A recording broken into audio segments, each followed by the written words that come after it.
শত্রুপক্ষের যতবার জুলাই দরকার বাংলাদেশের মানুষ ততবার জুলাই নিয়ে আসবে ইনশাআল্লাহ। আমাদের জন্য যেভাবে দুঃখজনক, হতাশাজনক আমাদের জন্য একটা ব্যাপার যে আমরা এই নতুন বাংলাদেশ তৈরি করেছি শান্তি সুখে নিরাপদে থাকার জন্য। তো যারা এই নতুন বাংলাদেশ তৈরি করেছে, পিছনের যারা যোদ্ধা, তাদের কোনো সেফটি সিকিউরিটি নাই, তারা কোনোভাবেই নিরাপদ না। এটা আমাদের জন্য হতাশাজনক। ইন ফিউচারে আমাদের জন্য এটা লজ্জাজনক এবং আমরা আমাদের জীবন নিয়ে রিস্কে। কিন্তু কথার পরেও কথা থাকে, এমন একটা ব্যাপার আছে। আমরা তো শত্রুকে ভয় করেই জুলাই আগস্টে সফল হয়েছি, সুতরাং আমরা শত্রুকে ভয় পাওয়ার কোনো মানেই হয় না।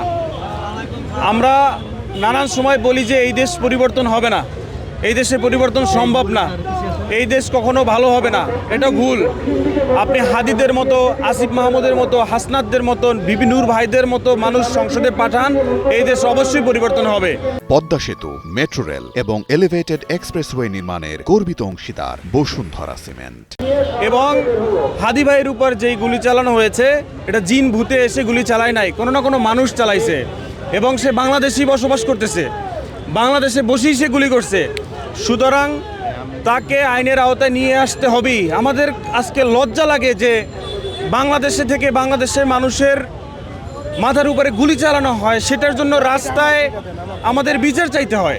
মানুষের বুকে গুলি চালানো হয়েছে দিবালোকে, সেটার জন্য আমাদের আমাদের বিচার চাইতে হয় যে আমরা ন্যায় বিচার কখন পাবো।